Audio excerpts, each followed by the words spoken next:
Powderham Castle in England is the ancestral home of Lord Devon.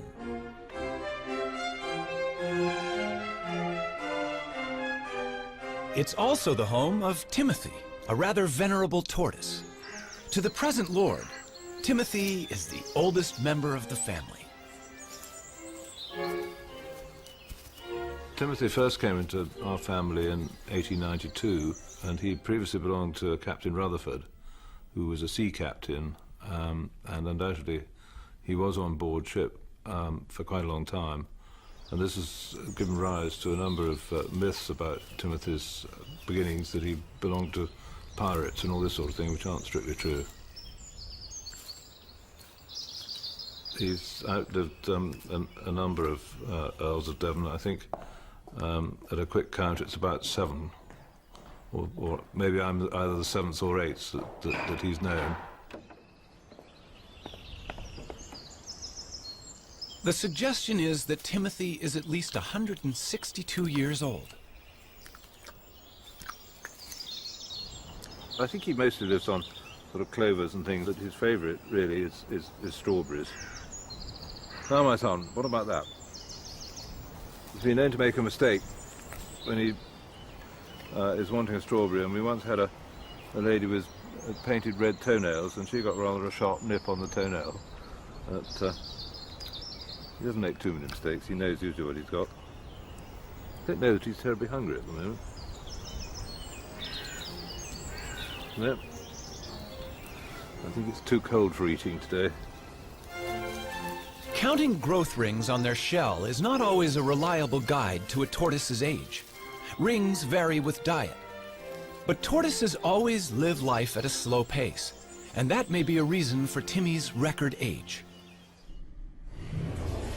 The fossil record is our best guide to the history of Timmy's ancestors. The first we know lived some 300 million years ago in the world of forests that gave us our coal. From such primitive reptiles, turtles diverged first, leaving dinosaurs and other reptiles to go their own way. Through the ages, there have been turtles of fantastic size and diversity. They saw snakes emerge 100 million years ago and witnessed the extinction of the dinosaurs. That turtles have survived so long is due to the extraordinary design of the shell that protects their body. The shell has remained virtually unchanged for 200 million years. A thick layer of hardened scale is its first line of defense, but a broad, bony layer, the carapace, provides strength. In other animals, this bone would be ribs. The turtle's backbone is fused to the shell. It's the support under the bridge.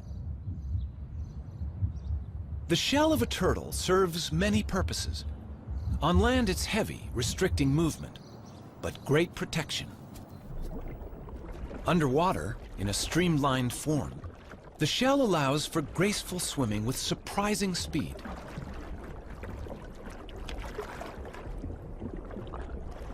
Power is provided by huge front flippers.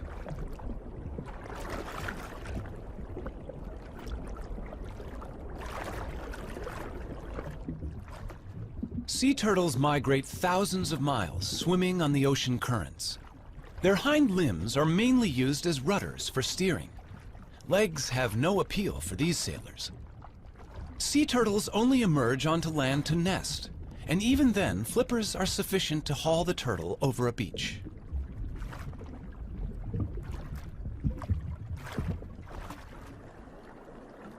Freshwater turtles, or terrapins, do have legs, with webbed toes to propel their streamlined shell. When feeding on the bottom of a lake or river, legs are more useful than flippers. And terrapins also climb out of the water, so their legs are essential.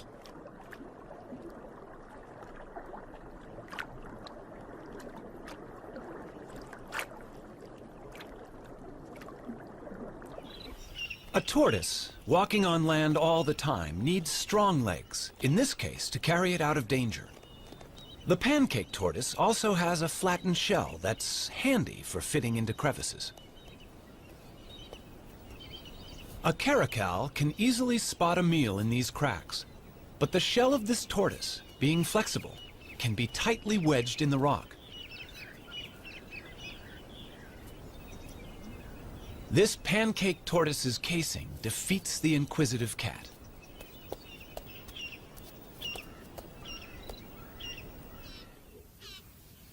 Giant tortoises, and this one on a Galapagos island is among the largest in the world, have no natural predators to hide from, but they need weightlifters' legs to move their enormous shell. This one is hauling a house that weighs nearly 300 pounds and is over an inch thick.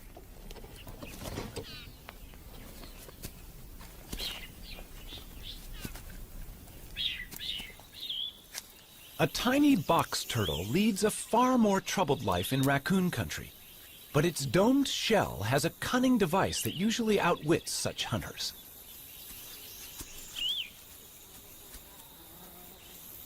It's time to take evasive action.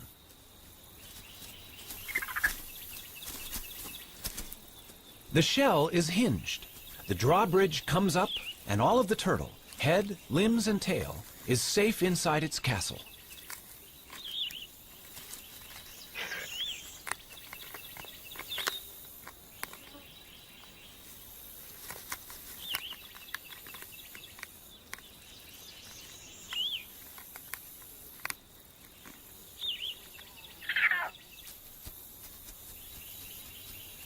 Only when the raccoon retreats will the turtle venture out. That hinge on the lower shell saved its life.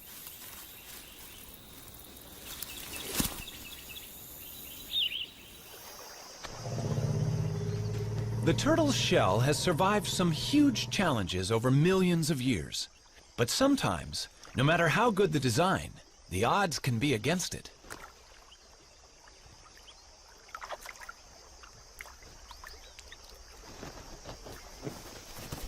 That is one lucky tortoise. Surviving the heat of a desert is a particular challenge for tortoises. They can only control their temperature by moving into and out of the sun. Dr. Jeff Lovage of the United States Geological Survey is radio tracking a desert tortoise on a wind farm in California.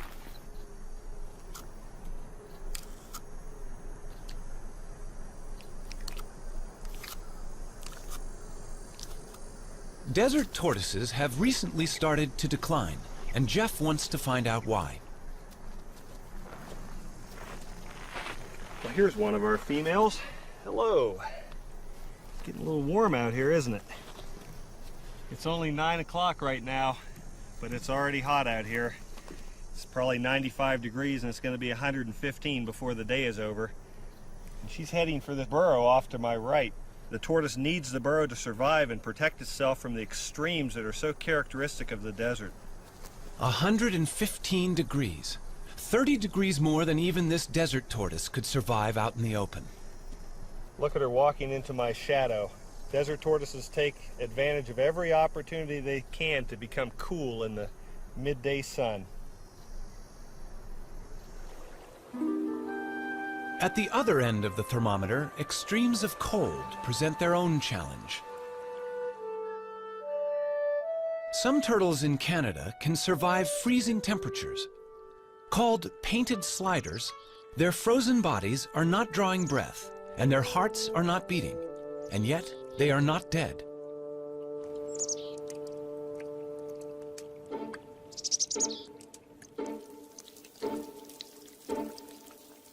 These hatchlings, born in August, freeze and unfreeze throughout the winter until the final thaw in spring. How the cells of their body survive this, nobody knows. Yet the painted sliders leave their nest and start active life unharmed.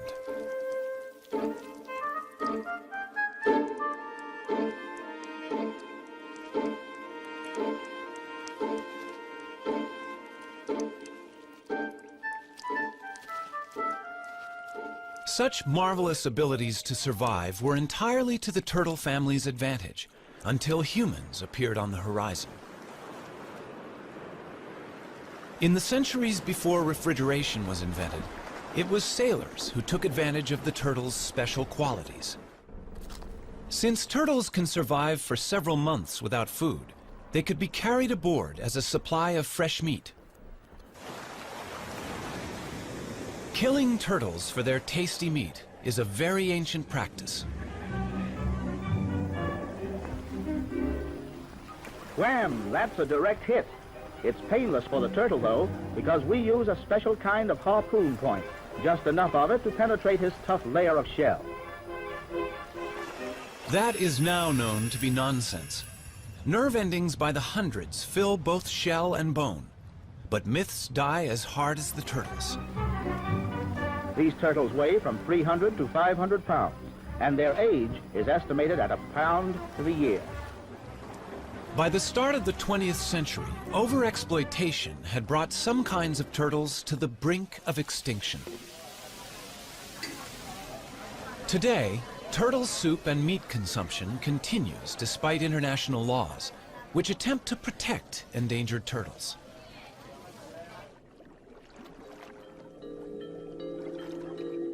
The turtle may well be our defenseless victim, but in the natural world, these successful reptiles have for a long time been quite capable of defending themselves.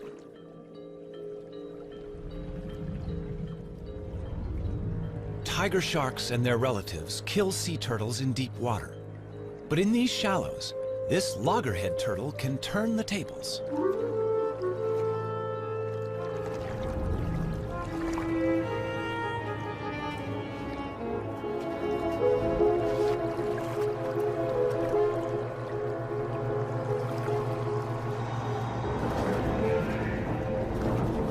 The turtle is biting the shark. It has no teeth, but the sharp serrated plates in its strong jaws can inflict serious injury. In shallow water, the shark's movements are restricted, and it has difficulty fighting back.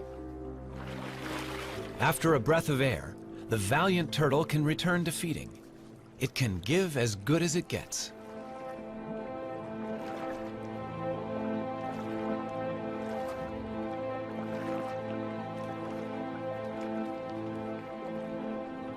A loggerhead eats a variety of seafoods, but its beak is ideal for capturing hard-shelled prey. Bad luck for this crab.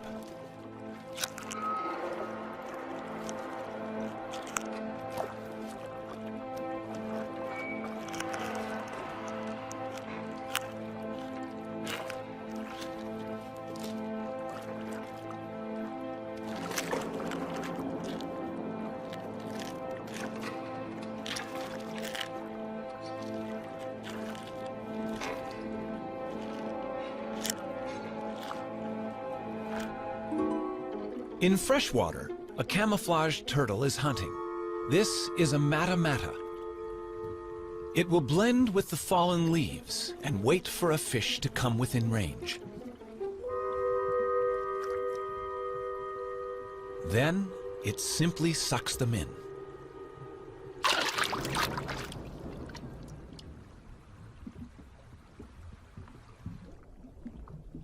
The fearsome jaws of an alligator snapping turtle gape and reveal a worm-like appendage on its tongue.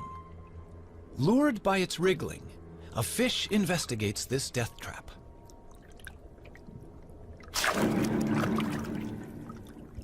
And there are even turtles that hunt together.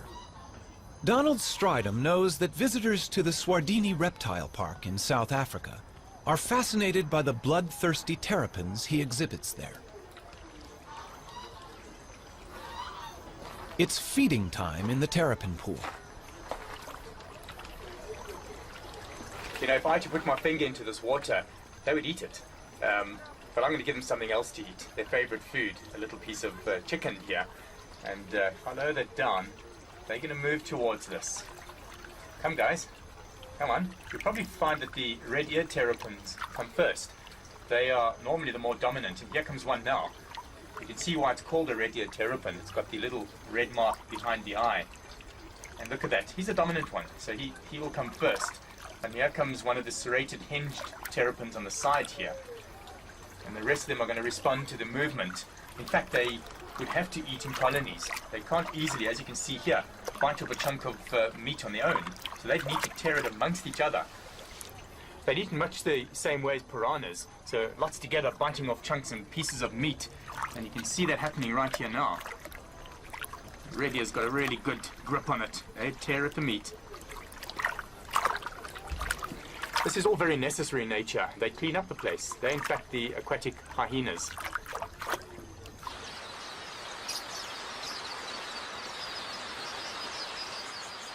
Forget big game watching here. Keep your eyes on these little guys. Eating chicken on a plate in the reptile park is nothing compared with how these terrapins feed in the wild. The predator sizes up its prey, these quelea, which flock in the thousands. One terrapin grabs a bird. The others crowd in to snatch what they can.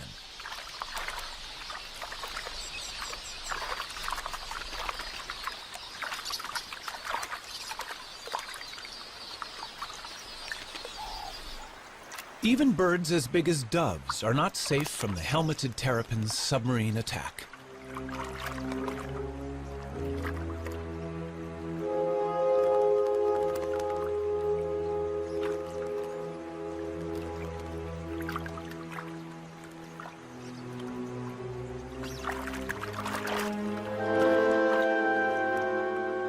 A lone terrapin could overcome the dove, but hungry rivals are on their way.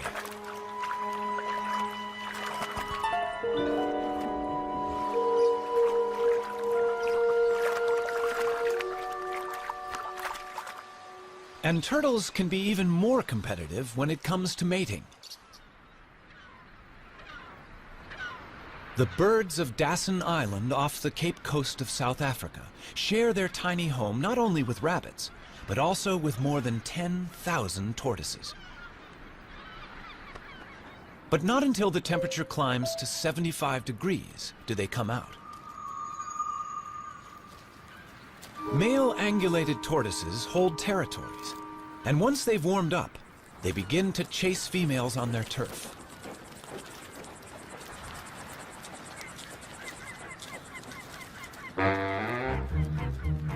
Once he's found one, he won't easily let her go. So far, so good, but he's chased her onto another male's territory, which will upset his plans.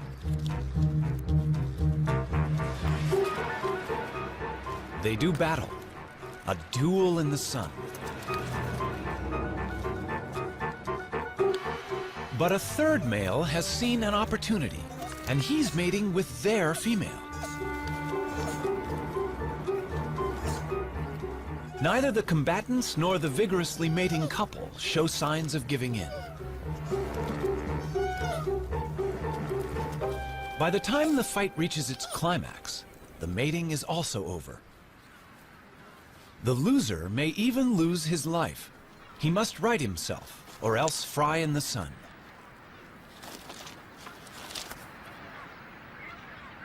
The temperature is rising rapidly.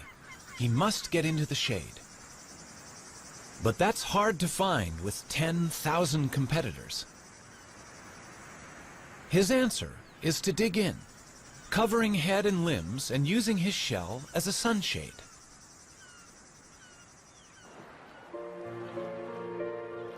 In tropical waters, temperatures are much the same all year round. These male green turtles near Borneo will mate whenever a receptive female is available. The males have the long tails. They're all pursuing one female.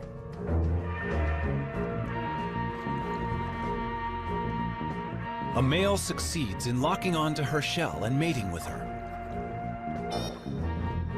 Rival males are surprisingly vicious in trying to interrupt his success.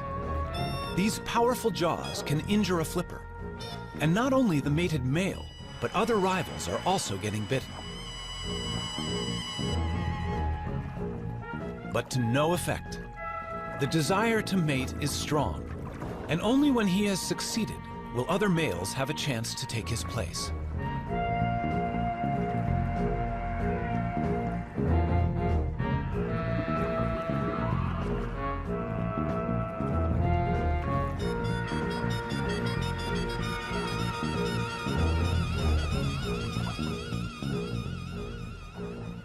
In the sea or on land, turtles breed with little problem.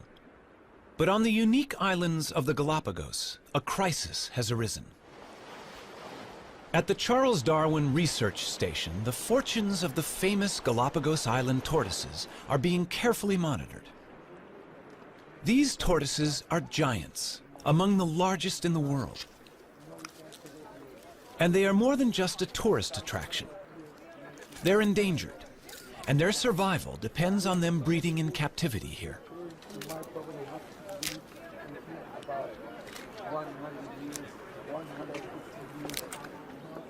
These baby tortoises are the hope for the future. Each island has its very own type of giant tortoise, found nowhere else.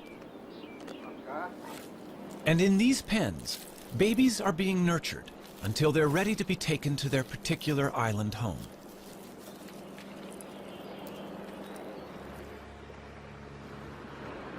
In past centuries, boats landed on each island to plunder the docile giants, killing or collecting them.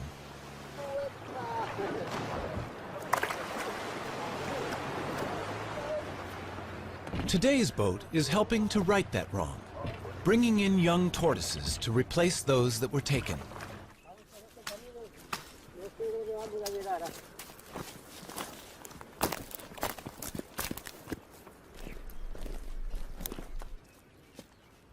This is the island of Hispaniola. The Hispaniola tortoise was once facing almost certain extinction. Now, the future arrives in a bag.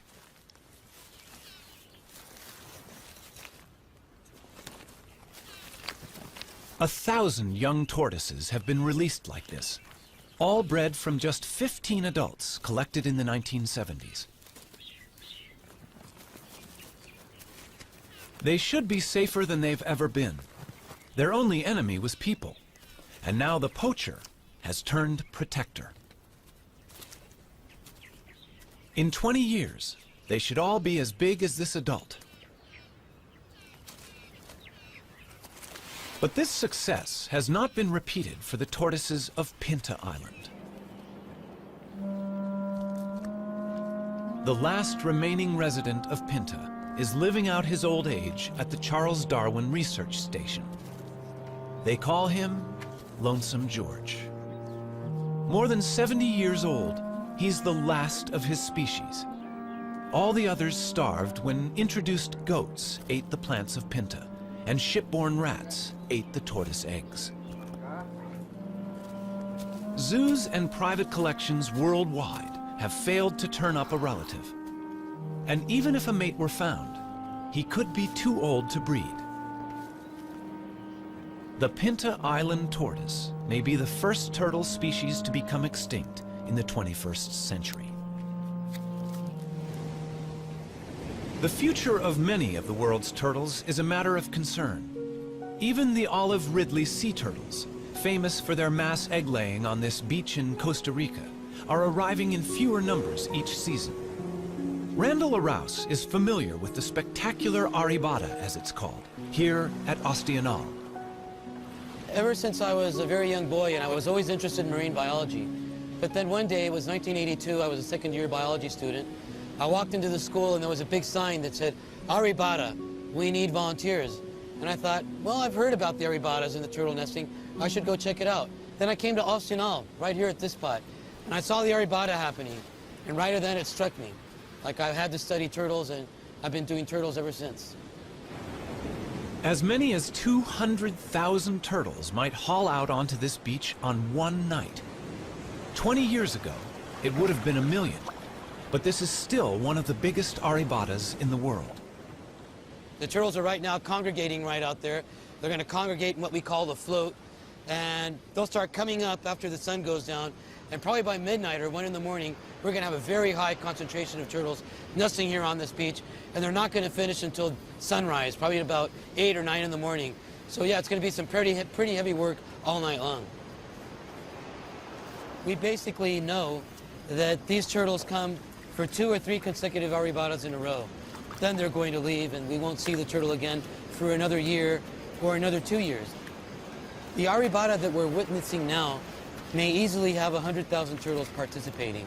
And 100,000 turtles at 100 eggs per turtle, roughly, that means 10 million eggs. Eggs are the turtles' investment in their own future.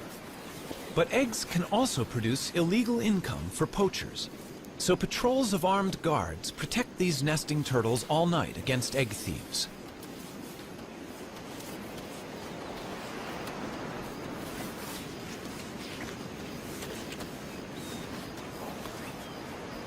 This female may have mated with several males offshore.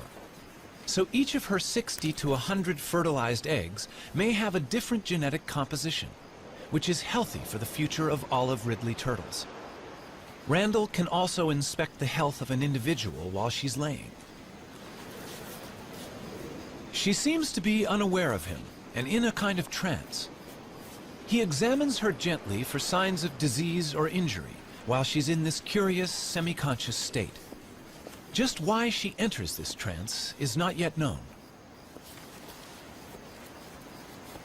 The studies carried out on this beach indicate that roughly 8% of all the eggs laid on this beach will actually hatch and turn into little turtles. Now, that does not mean that these little turtles will turn into adults. A wild guess is 1 out of 100.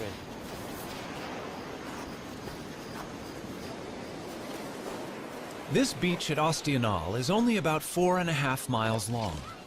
And with turtles still arriving to nest at dawn, there is not much space left, and some inevitably dig up the nests of others.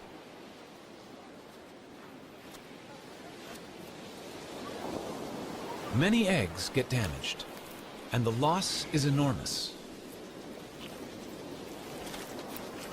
The collection of eggs is important for the local economy, but local people are only allowed to take them for the first 36 hours of an arribada. It's a conservation plan they're happy with.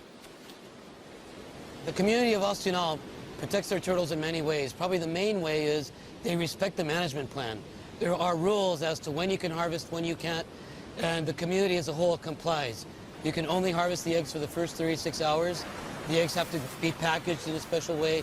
There has to be receipts. There's all this paperwork. And the people of Ostional comply with all these rules and regulations to their very best. And they get a good harvest without harm to the turtles. Soft-shelled, the eggs travel well to a luxury market, where some are enjoyed over the bar in a pricey drink they call baka.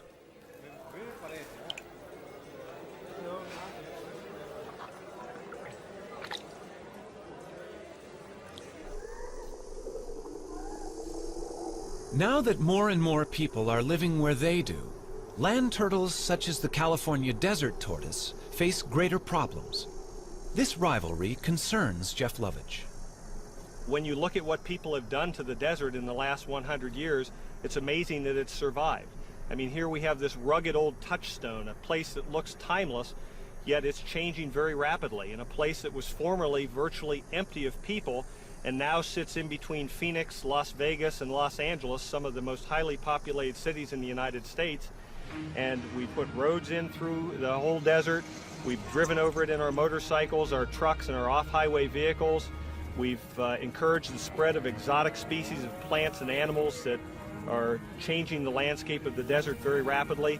And the desert tortoise has become the flagship species for conservation in the Mojave Desert. But it has a very uncertain future in terms of how it's going to be able to survive in this onslaught of human population increase. Its charm may be a desert tortoise's worst enemy. People like to have one at home.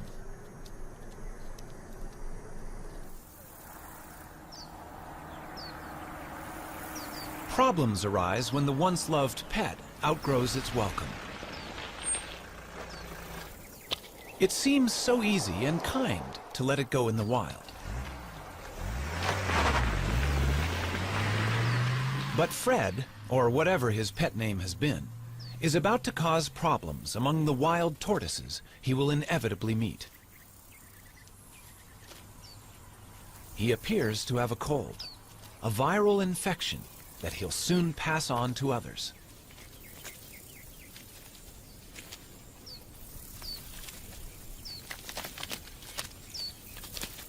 A whole population of desert tortoises may die because one unwanted pet was carelessly released.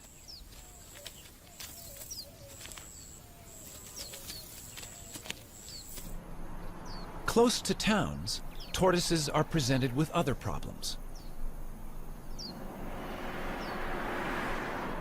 Our roads cross their territories, and they get injured.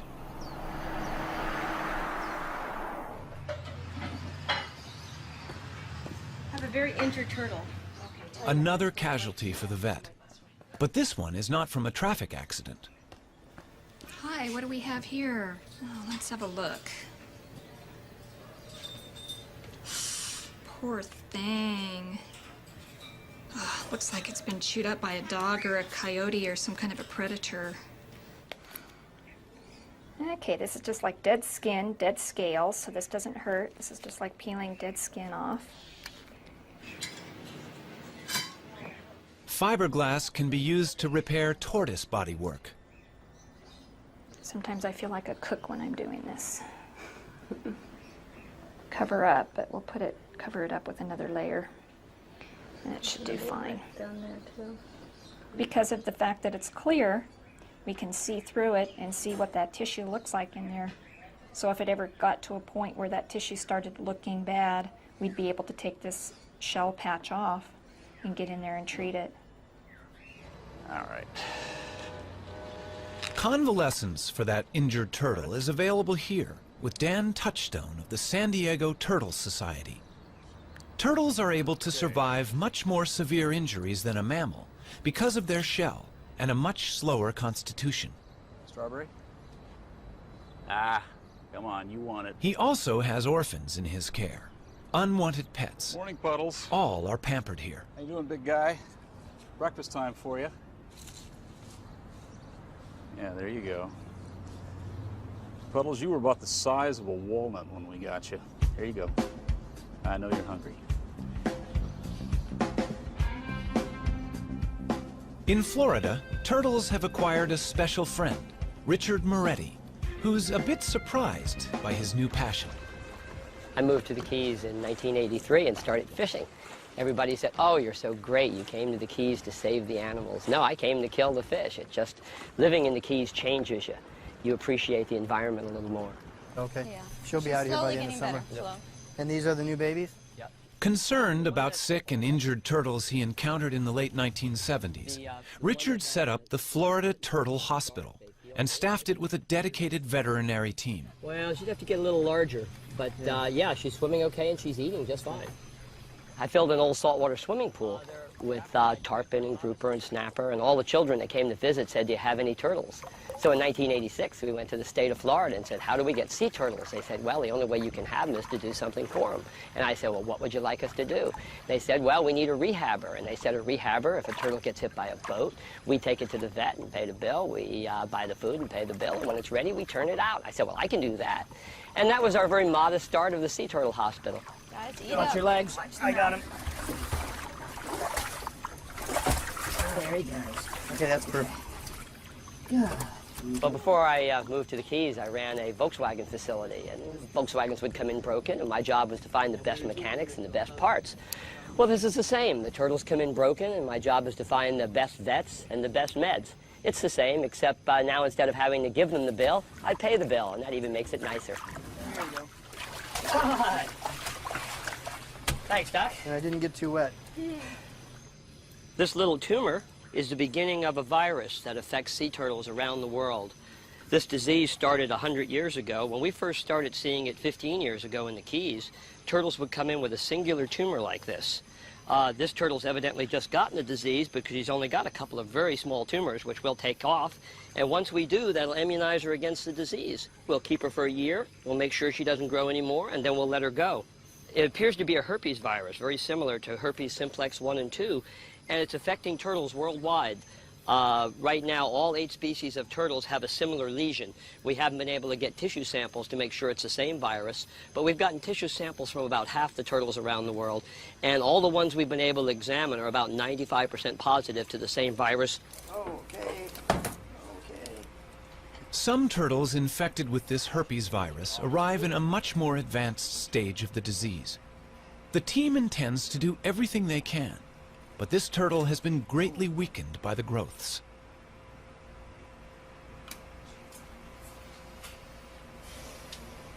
Notice the contrast difference. You have a radio opacity here. Notice it's not bone dense and it's not soft tissue dense. I'm concerned about these. We definitely need to go in and do the endoscopy and document that they're there with some digital photographs. Okay. And the reason, too, that we have her on her back like this is that way we don't accidentally poke into something like an intestine or a bladder. Here, so you know we're in.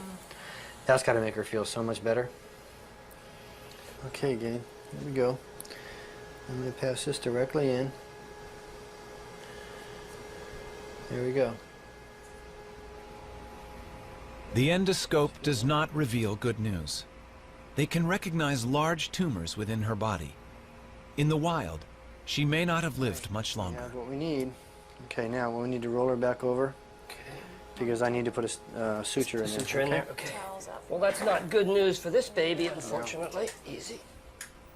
They can do nothing for her except ease her pain and put her to sleep.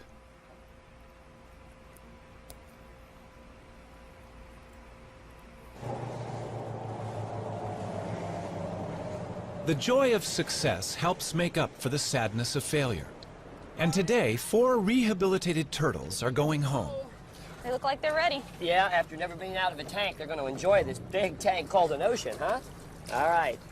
Have lots of babies, guys. Are you ready for this? You look ready. You're beating me up already? You got your jewelry? Yes. Okay. You can go. Moments like this reassure Richard Moretti that their work is worthwhile. All right, guy. Shall we send them in pairs? All right, sounds good to me. All right, they're roommates. They've been roommates. Okay, there they go. Ready? Usually when you see wildlife being worked on, it's usually on a picnic table with a buck knife. But we've built a state-of-the-art facility to give these animals the care they really need. Those little turtles that were just released, when they came in, they had been trapped in roots when they were born, and they struggled to get out. And they were cut all the way to the bones, all over their body from struggling with those roots. It took us 2 years to get them ready, and you saw those were nice, healthy turtles. And the feeling, taking a wild animal that's going to live a lot longer than I will, back out into the ocean and turning it loose for future generations, well, you can see, goosebumps. It's great. Nothing feels better than being able to put something back for the future.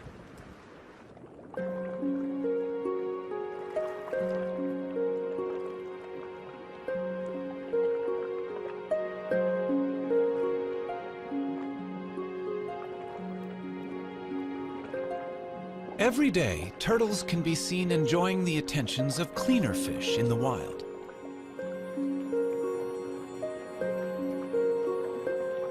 The fish feed on algae, and in doing so, clean the turtle's shell.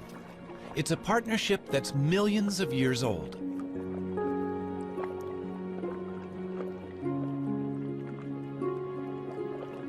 Generation after generation lived in what might have seemed a perfect world.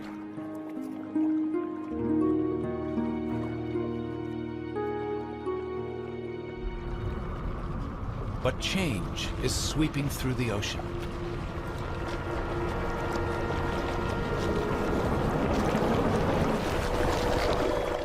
Commercial fishing puts nets into the sea, which can break loose and drift, catching much more than intended.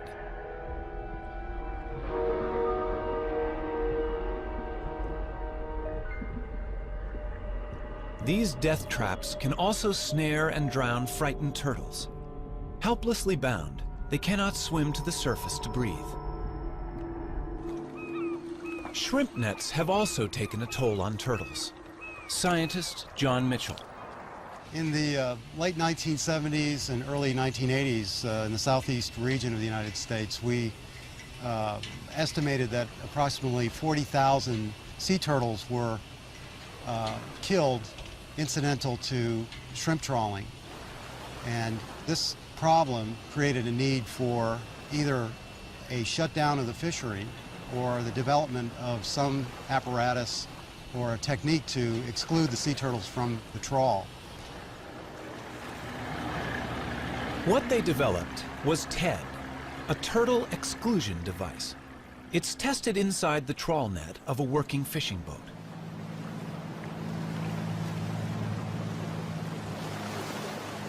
The net is being dragged behind the boat, and the TED is fixed inside the net at the end. The idea is that a turtle in the net hits the device, is pushed up the ramp, and escapes through the top of the net. Only a live turtle can test it. In this situation, a turtle would normally be fatally trapped with the shrimp. But on reaching the TED, the turtle, much bigger than the shrimp, hits the bars, is guided upwards and out into the sea, none the worse for its experience. It's a simple invention, but it saves the lives of many turtles. And the use of TEDs desperately needs to be encouraged worldwide. Here in Central America, we know that in Costa Rica at least 15,000 turtles are being caught a year. And of course, this is definitely going to have an impact on the population. There's a dead turtle right over there, you can see, almost definitely killed by a shrimper.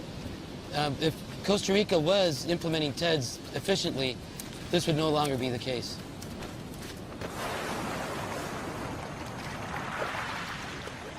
In the sands of this beach at Ostional, the olive ridley turtles have been developing for some 60 days.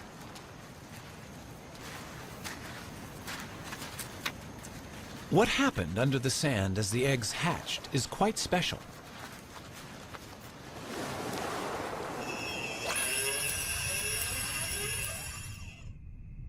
The eggs at the bottom of the nest hatch first. The hatchlings climb to the top of the chamber, and down below, sand fills the space they left. As more hatch, the floor is gradually lifted to just below the surface, and the hatchlings emerge together.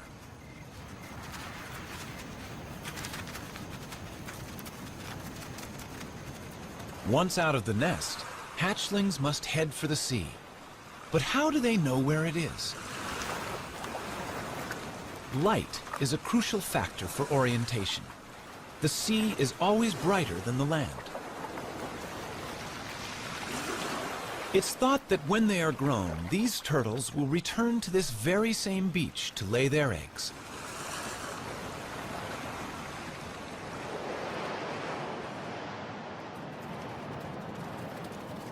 Turtles also hatch in daylight. Most race directly for the ocean, but they can now be seen by predators. Theirs is a lonely and dangerous journey.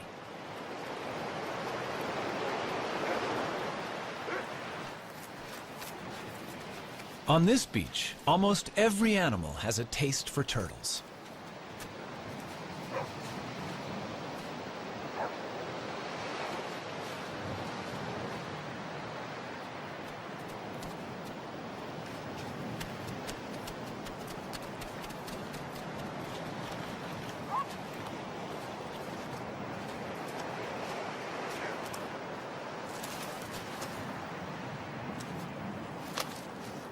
But predators, such as this black vulture, don't always get to eat their fill.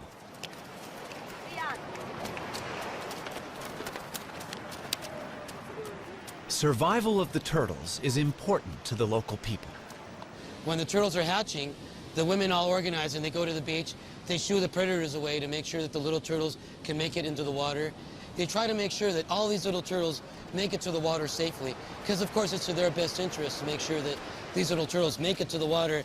They eventually turn into adults and come back and participate in an arribada 10 years down the road.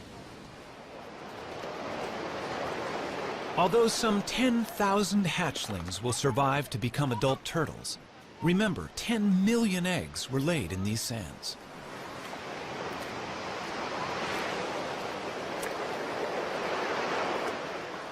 With a little help, these youngsters will be out to sea, where they will drift away on the currents.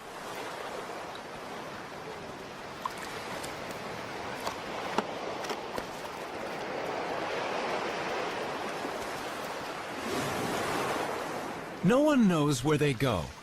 Perhaps they hide from ocean predators among floating seaweed, where they can safely feed and grow. But it will be 15 to 20 years before they return to these waters. Before people ever began helping turtles to survive, alligators had been unwittingly doing so for millions of years. Young red-bellied turtles are hatching from eggs laid in the alligator's nest. The rotting heap is warm and humid, as good for incubating turtles' eggs as it is for hatching alligators. Both stand to gain. Alligators eat a good many adult red-bellied turtles.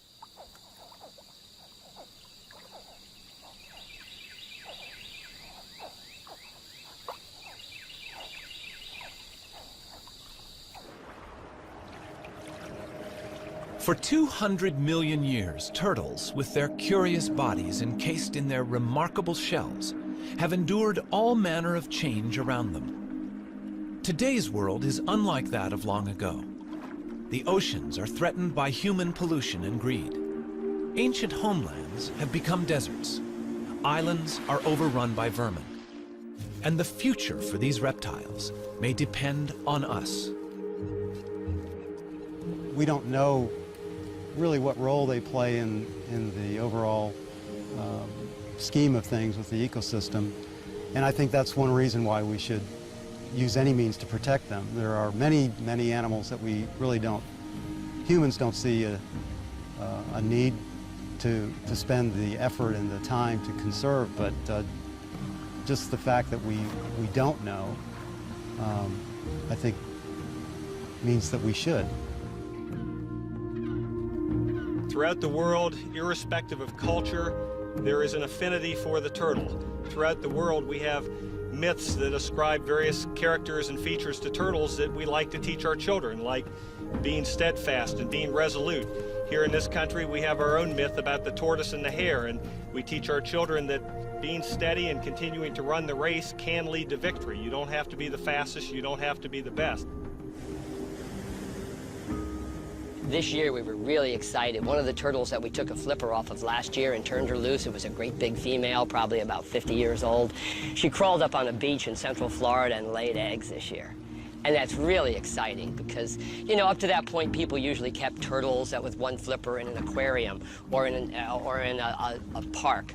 Well, we proved that 3 flipper turtles can go out there and add to the genetic makeup, and they can actually crawl up on the beach with 3 flippers and have their babies and lay their eggs.